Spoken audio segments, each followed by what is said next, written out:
Cleaning SCBA masks is a simple process. The bath temperature should be set at 110 degrees Fahrenheit. To clean Scott brand SCBA masks, simply place the mask into a basket. There is no need to disassemble the mask. Clip the basket lid on and drop the basket into the tank. Operate the ultrasound for approximately 5 minutes.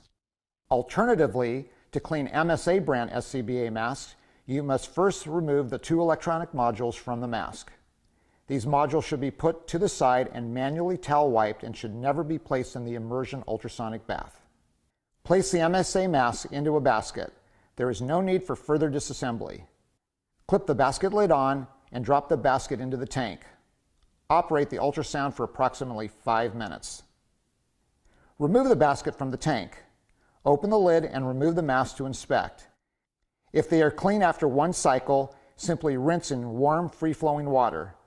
Dry with compressed air or towel dry. That's it. Now your masks are clean and ready for use.